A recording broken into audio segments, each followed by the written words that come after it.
नमस्कार, आप देख रहे हैं इंडिया न्यूज पंजाब हिमाचल। मैं हूं आपके साथ रंजीत। बुलेटिन की शुरुआत करते हैं। बड़ी खबर इस वक्त की आपको बता देते हैं। Army chief MM Naravane Ladakh पहुंचे। एलएसी पर तनाव के बीच नरवणे का लद्दाख दौरा है। आपको बता दें कि 2 दिवसीय लद्दाख दौरे पर हैं एमएम नरवणे।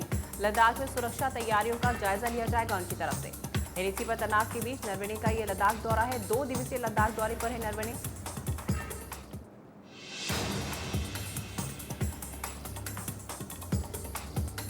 एलएसी पर तनाव के बीच नरवणे का ये लद्दाख दौरा है। आपको बता दें कि जिस तरीके से भारत चीन के बीच में तनाव बना हुआ है, उसके चलते नरवणे आज सुबह लद्दाख पहुंचे हैं, जहां उन्होंने दक्षिण पैंगोंग और अन्य जगहों पर हालात का जायजा भी लिया है। पिछले काफी वक्त से भारत और चीन के बीच सीमा पर विवाद देखने को मिला है। भारत ने एक बार फिर चीन की घुसपैठ की बात कही है, जिसके बाद अब सेना प्रमुख ने लद्दाख में हालात का जायजा लिया है। वहीं बॉर्डर पर जारी तनाव के बीच दिल्ली में बैठकों का दौर भी जारी है। तो बड़ी खबर इस वक्त की आपको बता देते हैं। भारत और चीन के बीच जो कि तनाव जारी है, इसी बीच सेना प्रमुख जनरल एमएम नरवणे आज सुबह लद्दाख पहुंचे हैं, जहां उन्होंने दक्षिण पैंगोंग और अन्य जगहों पर हालात का जायजा लिया है। भारत और चीन के बीच जिस तरीके से तनाव बने हुए हैं, इसके चलते नरवणे आज सुबह लद्दाख पहुंचे हैं। पिछले काफी वक्त से भारत और चीन के बीच सीमा पर विवाद देखने को मिला है। तो भारत ने एक बार फिर चीन की घुसपैठ की बात कही है, जिसके बाद अब सेना प्रमुख ने लद्दाख में हालात का जायजा लिया। वहीं बॉर्डर पर जारी तनाव के बीच दिल्ली में भी बैठकों का सिलसिला जारी है।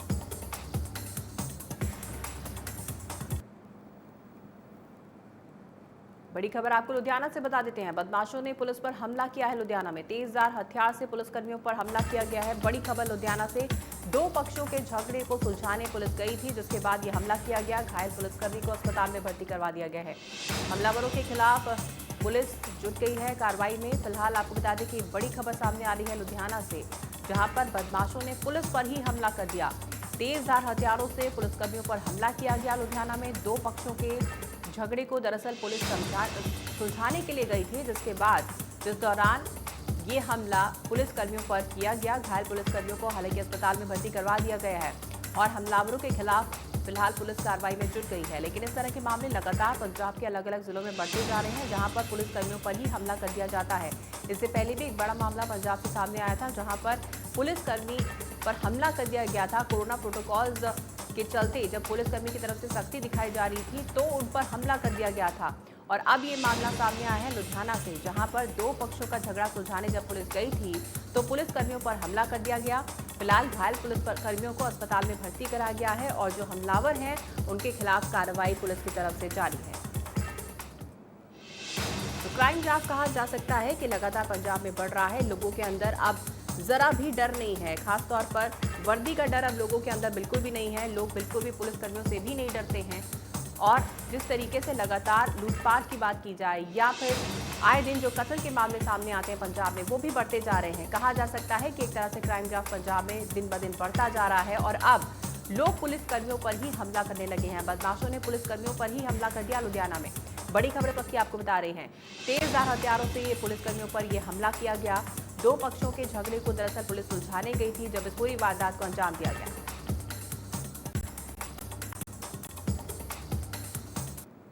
ਇਹਨਾਂ ਦੀ ਕੋਈ ਪੁਰਾਣੀ ਰੰਜਿਸ਼ ਚੱਲਦੀ ਹੈ ਜੀ, ਜਿਸ ਦੇ ਚੱਲਦੇ ਇਹਨਾਂ ਦੀ ਲੜਾਈ ਹੋਈ ਹੈ। ਬਾਕੀ ਜਾਂਚ ਕੀਤੀ ਜਾ ਰਹੀ ਹੈ। ਜੋ ਇਨਵੈਸਟੀਗੇਸ਼ਨ ਸਾਹਮਣੇ ਆਊਗਾ ਉਹ ਕਾਰਵਾਈ ਕਰ ਦਿੱਤੀ ਜਾਊਗੀ। ਭਾਈ ਕਿਹੜੇ ਗਰੁੱਪ ਨੇ ਜਿਹੜੇ ਵੀ 2 ਲੜਾਈ ਹੋਈ ਹੈ ਜੀ 2 ਗਰੁੱਪਾਂ 'ਚ ਪੂਰਾ ਕਲੀਅਰ ਨਹੀਂ ਹੈਗਾ। ਐਕਚੁਅਲੀ ਜਿਹੜੇ ਆਪਣੇ ਇੰਚਾਰਜ ਕੋਚਰ ਮਾਰਕੀਟ ਨੇ, ਉਹ ਜਿਹੜੇ ਸਾਡਾ ਮੁਲਾਜ਼ਮ ਜ਼ਖਮੀ ਹੋਇਆ ਉਹਨਾਂ ਨੂੰ ਹਸਪੀਟਲ ਲੈ ਕੇ ਗਏ ਨੇ, ਉਹਨਾਂ ਤੋਂ ਵੈਰੀਫਾਈ ਕਰ ਰਹੇ ਆ।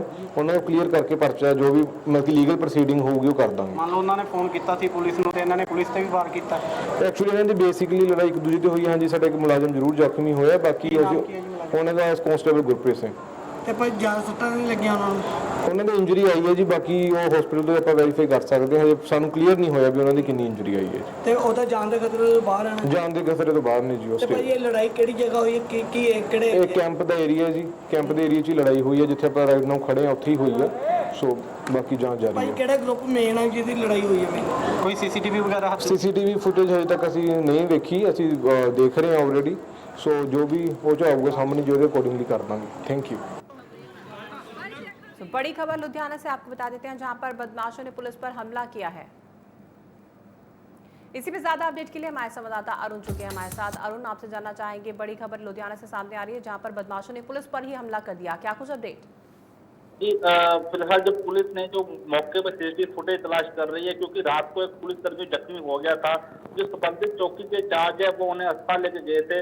हालांकि पुलिस का दावा है कि उसकी जो कर्मचारी है जख्मी, उसकी जो हालत है वो खतरे से बाहर है, लेकिन इसके साथ ही पुलिस के लिए जो चिंता की बात है, क्योंकि इससे साफ तौर पर जाहिर है कि बदमाशों में पुलिस के प्रति डर जो खत्म हो गया है। जिन्होंने एक झगड़े के मामले 2 गुटों का क्लैश हुआ था, उसमें जो जब पुलिस गई है तो उन्होंने पुलिस कर्मियों पर हमला कर दिया है। उसके अलावा जैसे दावा किया जा रहा है कि आरोपियों के पास तेजर हथियार और अन्य रिवॉल्वर वगैरह भी थे। तो ऐसे में ये भी सवाल उठता है कि आरोपियों के पास इतने बड़ी संख्या में हथियार कहाँ से आए हैं, और क्या ये और भी किसी बड़ी वारदात को अंजाम दे सकते हैं। तो फिलहाल पुलिस ने मामले की जांच शुरू कर दी है और जल्दी आरोपियों को काबू करने का दावा किया जा रहा है। बिल्कुल, आरोपियों को काबू करने का दावा किया जा रहा है, लेकिन अरुण, मामले इस तरह के बढ़ते जा रहे हैं, पुलिसकर्मियों पर ही लोग हमला करने लगे हैं और बदमाशों की तरफ से इस वारदात को अंजाम दिया जाता है। और वैसे भी लगातार पंजाब में क्राइम ग्राफ बढ़ता जा रहा है। कहीं ना कहीं लोगों के अंदर पुलिस का खौफ जो है, पुलिस का डर जो है, वर्दी का डर जो है, पूरी तरह से खत्म हो गया है। जी जरूर, क्योंकि जिस तरीके से पुलिसकर्मी पर हमला हो रहा है और अपराधियों में साफ तौर पर देखने को मिल रहा है कि पुलिस के डर नहीं है, क्योंकि बीते दिनों ही लुधियाना में वारदातों में लगातार बढ़ोतरी देखने को मिली है। और एक दिन में बैंक में, जहां बैंक के जो पैसे जमा करने के वृद्ध पे हमला करके उनसे पहले छीनने गए थे, देर शाम एक मनी एक्सचेंजर पे हमला हुआ था और अगले दिन ये घटना होती है। तो कुल कि ये है कि जो अपराधी हैं, जो उनके मन से डर निकल चुका है पुलिस का, और वह खुलकर वारदातों को अंजाम दे रहे हैं। और काफी चिंता का विषय है कानून व्यवस्था को लेकर, और लोगों का भरोसा जो खत्म होता जा रहा है व्यवस्था से।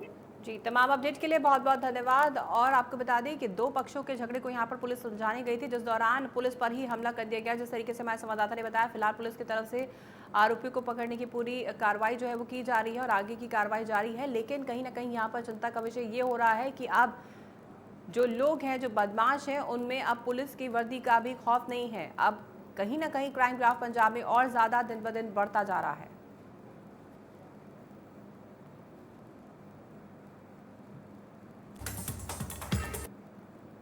हिमाचल में भी कोरोना का कोहराम जारी है। बिलासपुर में 11 नए मामले सामने आए हैं।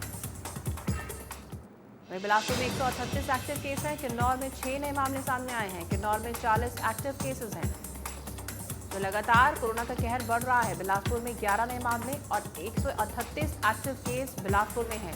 किन्नौर की अगर बात की जाए तो 6 नए मामले सामने आए हैं किन्नौर से, और किन्नौर में 40 एक्टिव केस हैं। वहीं आपको बता दें कि सबसे प्रभावित जिला अगर हिमाचल प्रदेश का है तो वो सोलन है, जहां पर स्थिति बहुत ज़्यादा भयंकर होती जा रही है। केसेस वहां पर तेज़ी से बढ़ रहे हैं। वहीं अब बिलासपुर में भी 11 नए मामले सामने आए हैं, और अगर एक्टिव केसेस की बात की जाए तो 138 एक्टिव केस बिलासपुर में हैं।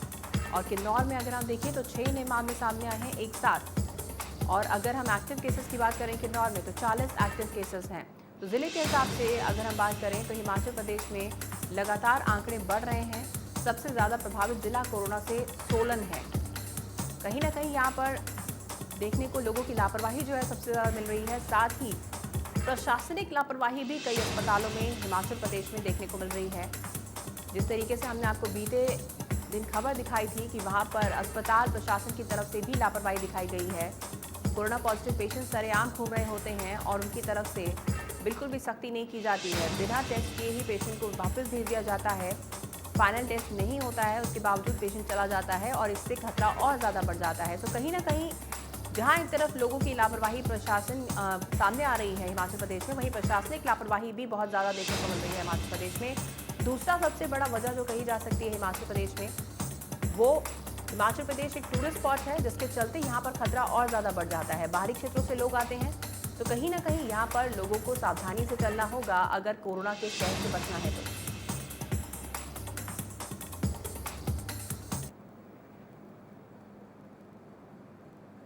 पंजाब में भी कोरोना तेजी से फैल रहा है। पिछले 24 घंटों में करीब 1481 नए मामले सामने आए हैं। प्रदेश में कुल मरीजों की संख्या 55,000 के पार हो चुकी है। कोरोना के 15,600 से ज्यादा एक्टिव केस मौजूद है पंजाब में।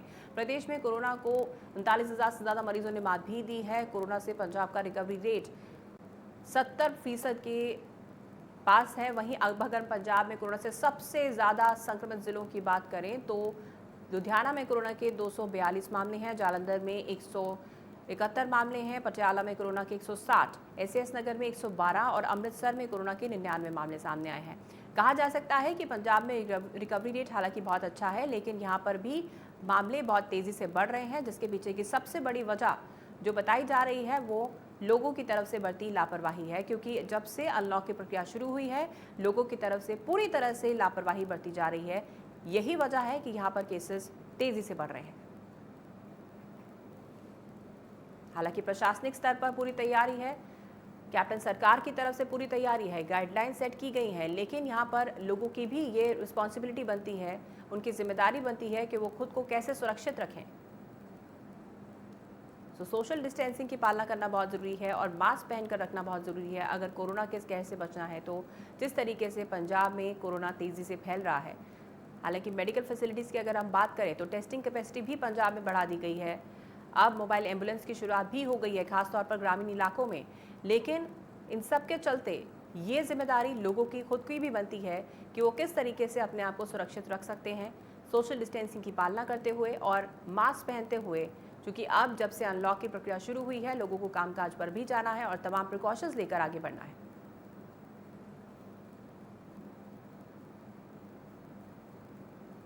तो एक्टिव केसेस प्रदेश में 15,000 से ज़्यादा हैं।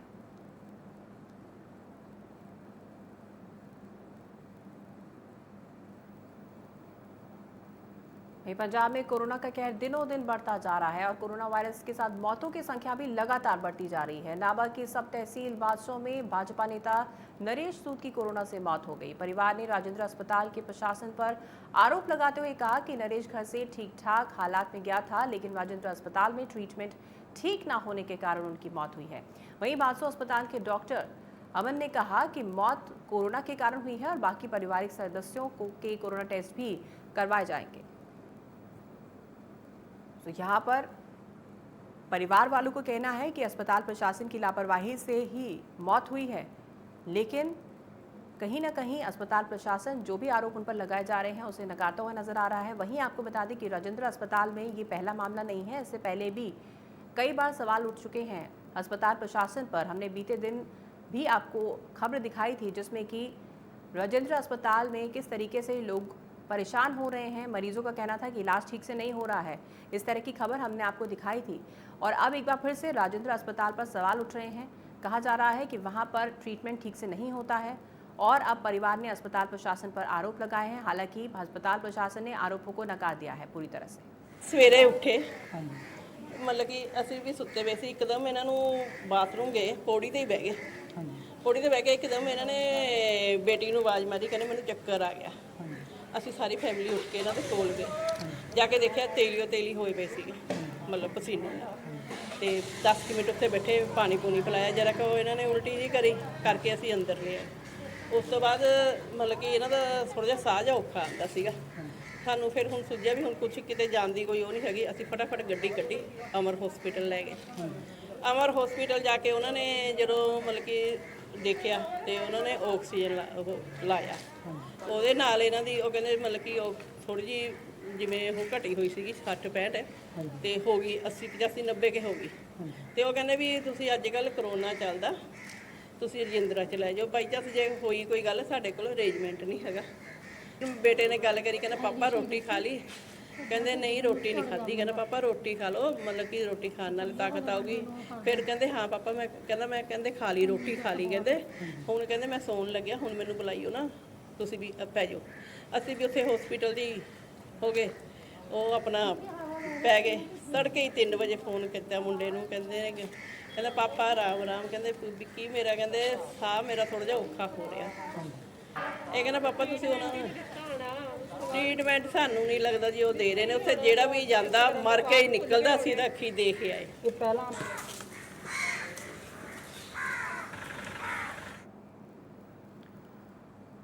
वहीं जम्मू कश्मीर के राजौरी में आतंकियों से लोहा लेते हुए होशियारपुर के मुखेरिया का एक जवान शहीद हो गया। सूबेदार राजेश कुमार की शहादत में गांव खजिलपुर कलोता में शोक की लहर है। जानकारी के मुताबिक आज शहीद का शव उनके पैतृक गांव पहुंचेगा, जहां सैन्य सम्मान के साथ उनका अंतिम संस्कार किया जाएगा। शहीद राजेश के परिवार में पत्नी, 2 बच्चे और बुजुर्ग माता पिता हैं। परिजनों को शहीद के जाने का दुख है, तो वहीं राजेश की शहादत पर गर्व भी है।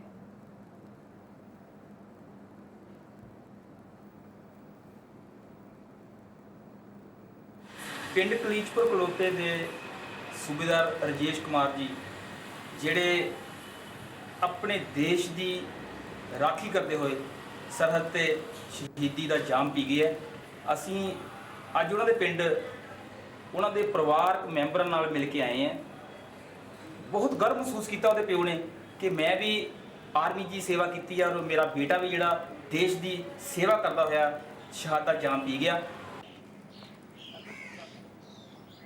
पूरे सैन्य सम्मान के साथ शहीद राजेश को अंतिम विदाई दी जाएगी।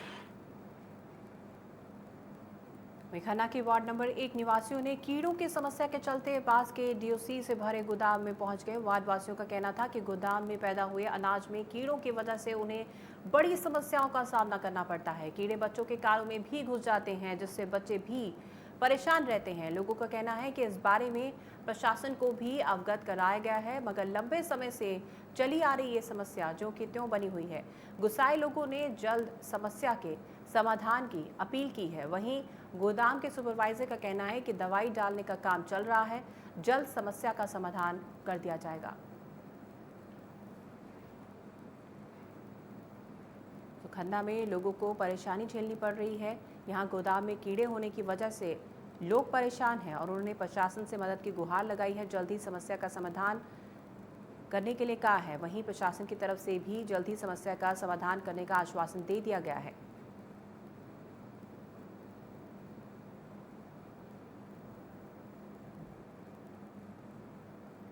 फाजिल्का एक्साइज विभाग ने गुप्त सूचना पर गांव दोना नानका में छापेमारी की और मौके से 40 लीटर लाहन बरामद किया है। बता दें कि पंजाब भर में जहरीली शराब के कारण हुई मौतों के बाद जिला प्रशासन की तरफ से शराब का अवैध धंधा करने वाले लोगों के खिलाफ मुहिम चलाई गई है, जिसके तहत फाजिल्का एक्साइज विभाग ने गुप्त सूचना पर गांव दोना नानका में छापेमारी की और खेत में लगी मोटर पर जमीन में दबाई हुई 40 लीटर लाहन को बरामद कर मामले की कार्रवाई शुरू कर दी है। ਅਸੀਂ ਮੁਹਿੰਮ ਚਲਾਈ ਹੋਈ ਹੈ ਇੱਕ ਨਜਾਇਜ਼ ਸ਼ਰਾਬ ਦੇ ਵਿਰੁੱਧ, ਜੋ ਕਿ ਅਸੀਂ ਕਿਸੇ ਹੱਦ ਤੱਕ ਬਰਦਾਸ਼ਤ ਨਹੀਂ ਕਰਾਂਗੇ। ਸਾਨੂੰ ਅੱਜ ਇੱਕ ਗੁਪਤ ਇਤਲਾਹ ਮਿਲੀ ਸੂਚਨਾ ਤੇ ਅਸੀਂ ਅੱਜ ਇੱਕ ਪਿੰਡ ਦੋਨਾ ਨਾਨਕਾ ਦੇ ਵਿੱਚ ਰੇਡ ਕੀਤਾ, ਜੋ ਕਿ Karan Singh son of Bakhshish Singh son of Khushhal Singh ਉਹਨਾਂ ਦਾ ਖੇਤ ਸੀ। ਉਹਨਾਂ ਦੇ ਵਿੱਚੋਂ ਸਾਨੂੰ ਲਗਭਗ 40 ਲੀਟਰ ਦੇ ਕਰੀਬ ਲਾਹਨ ਬਰਾਮਦ ਹੋਈ। ਤੇ ਦੇਖੋ ਜੀ ਹੁਣ ਕਾਰਵਾਈ ਪਾਉਣੀ ਆ, ਇਹਦੇ 'ਚ ਦਿੱਤੀ ਹੈ ਥਾਣੇ ਅਸੀਂ 6114 ਦੇ ਅਧੀਨ ਜੋ ਕਾਰਵਾਈ ਬਣਦੀ ਹੈ। ਜੋ ਬਰਾਮਦ ਹੋਈ ਜਾਂ ਨਹੀਂ ਖੇਤ ਦੇ ਵਿੱਚੋਂ ਜੀ, ਖੇਤ ਦੇ ਵਿੱਚੋਂ।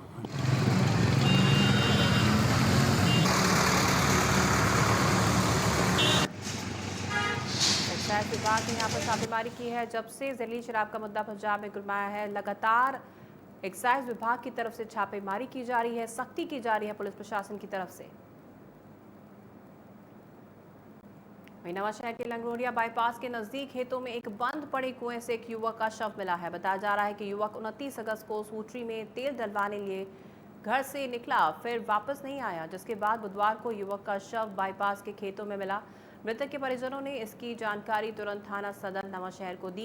घटना की जानकारी मिलने के बाद मौके पर पहुंचकर शव को अपने कब्जे में लेकर आगे की कार्रवाई शुरू कर दी गई है। नवांशहर का ये मामला, जहां पर कुएं के पास युवक का शव मिलने से सनसनी फैल गई। दरअसल ये युवक का स्कूटी में तेल डलवाने के लिए गया था। उसके बाद जब ये युवक नहीं लौटा तो इसका शव यहां पर देखा गया। फिलहाल इस पूरे मामले में कार्रवाई की जा रही है पुलिस की तरफ से।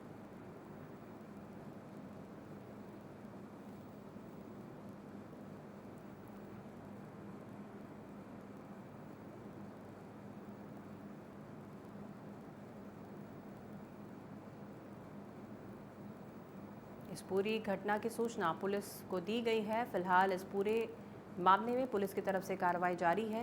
दरअसल ये युवक स्कूटी में तेल डलवाने के लिए घर से निकला था। जब काफ़ी देर तक घर नहीं लौटा तो उसके बाद इसका शव यहाँ पर पाया गया कुएं के पास। फिलहाल अब इस पूरे मामले में कार्रवाई की जा रही है। शव मिलने से पूरे इलाके में सनसनी फैल गई है और जब पुलिस को सूचना दी गई तो उसके बाद से कार्रवाई जारी है।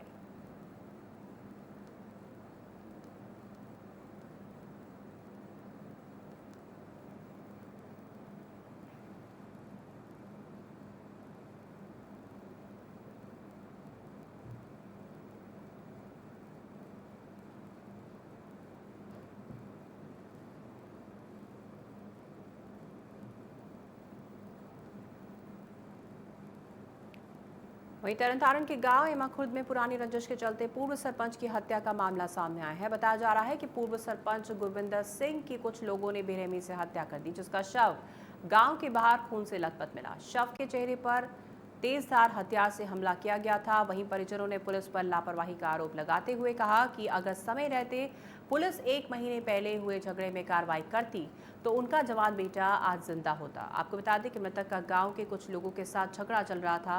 पुलिस फिलहाल मामले की जांच कर रही है। तरनतारण के गांव एमा खुर्द का ये मामला है, जहां पर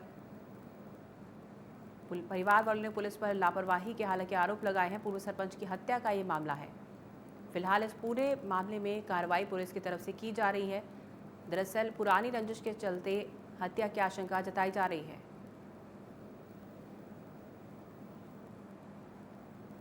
ये मामला तरनतारण के गांव एमा खुर्द का है, जहां पर पूर्व सरपंच की हत्या की गई।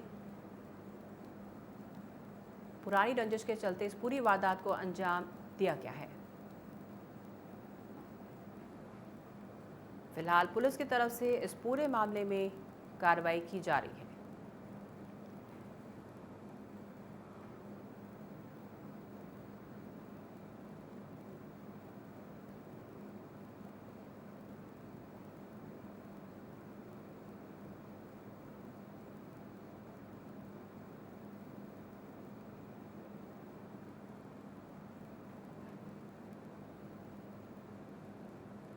इस पूरे मामले में पुरानी रंजिश के चलते हत्या की आशंका बताई जा रही है। तरनतारण के गांव एमा खुर्द का ये मामला है। कुछ लोगों ने बेरहमी से पूर्व सरपंच की हत्या की है।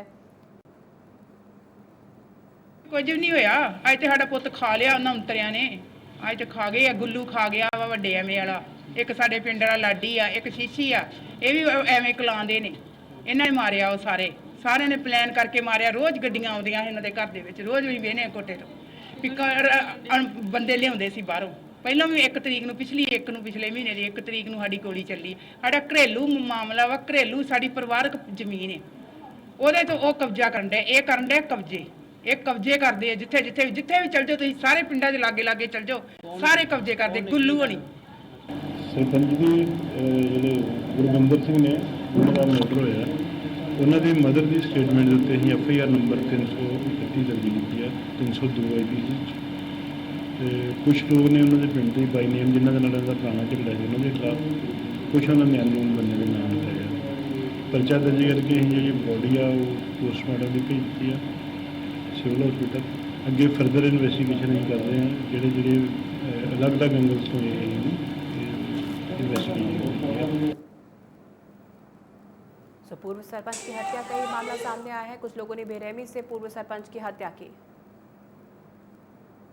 जगरांव के ब्लॉक सिद्धेपेट में सतलुज दरिया में गणपति विसर्जन के दौरान हादसा हो गया। बताया जा रहा है कि 18 वर्षीय युवक गुरजोत सिंह दरिया में गणपति विसर्जन के लिए गया था, जहां पानी के तेज बहाव में वो बह गया। मौके पर मौजूद लोगों ने पुलिस की तरफ से बुलाए गोताखोरों की तरफ से युवक को ढूंढने की काफ़ी कोशिशें की, लेकिन पानी का बहाव ज़्यादा होने की वजह से उसे नहीं ढूंढ पाए।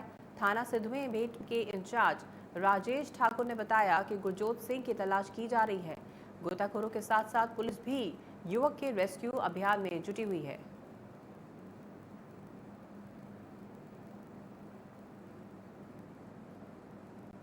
तो जगरांव का यह मामला, जहां पर 18 वर्षीय गुरजोत सिंह का गणपति विसर्जन के दौरान पैर फिसला और पूरा हादसा हुआ। फिलहाल गोताखोरों की तरफ से तलाश की जा रही है और पुलिस भी अब इस अभियान में गोताखोरों के साथ जुट गई है।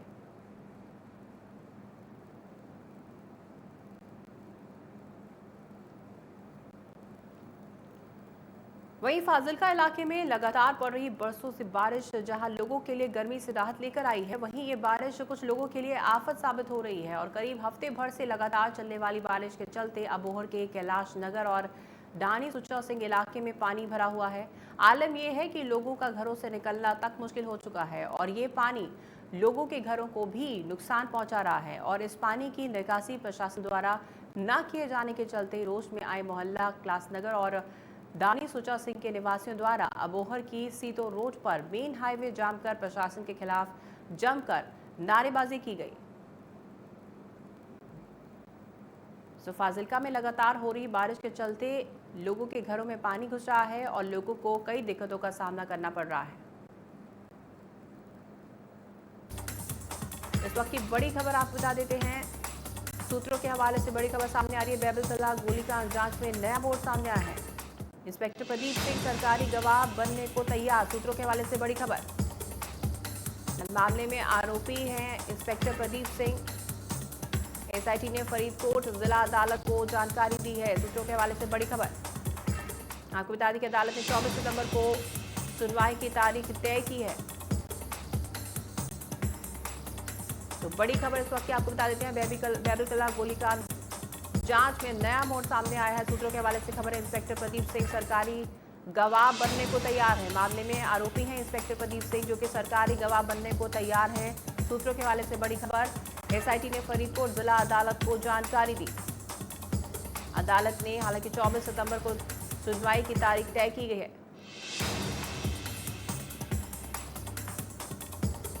बड़ी खबर इस वक्त आपको बता देते हैं। बैबलकला गोलीकांड जांच में नया मोड़ सामने आया है। इंस्पेक्टर प्रदीप सिंह सरकारी गवाह बनने को तैयार हैं। सूत्रों के हवाले से खबर। इस बुलेटिन में फिलहाल इतना ही। आप देखते रहिए इंडिया न्यूज पंजाब हिमाचल।